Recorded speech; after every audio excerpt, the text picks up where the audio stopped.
Huzuni na majonzi vilidhihirika wazi katika kijiji hiki cha Matetani, wengi wakishindwa kujizuia kutokana na uchungu wa kumpoteza kijana wao ambaye ndoto zake zimekatizwa ghafla. Wengi sasa wakisalia tu na kumbukumbu za mwenda zake aliyedhulumiwa na kutolewa uhai bila hatia yoyote. Alikuwa mtu kind, alikuwa mtu mtu mzuri, mtu ana utu. Tena alikuwa mtu ana behave poa, alikuwa mtu ana maneno mingi, alikuwa tu social na kila mtu. Ni mtu alikuwa anapenda jokes sana. Hata marafiki zake walikuwa wanampenda. Juu ni mtu mngekaa na yeye uboeke. Alikuwa mtoto mzuri kabisa.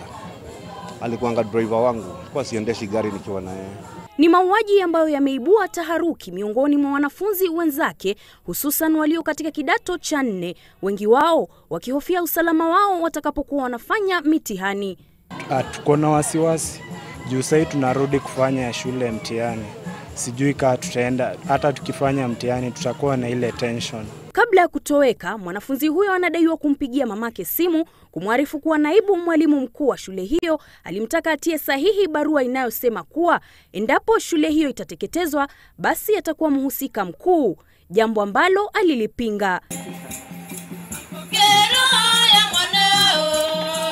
Ni safari ya mwisho kwa mwanafunzi William, ila kwa familia na marafiki ndio mwanzo wa ngoma, kiu chao cha haki kikidhihirika bayana.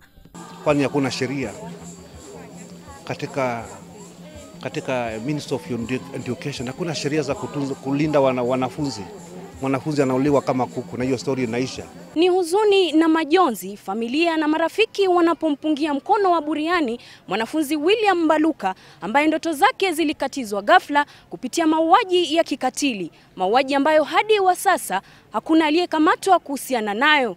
Kinachosalia kwa sasa ni kuona endapo haki itatendeka au la. Asasha Elizabeth, Citizen Nipashe, katika kijiji cha Matetani, kaunti ya Machakos.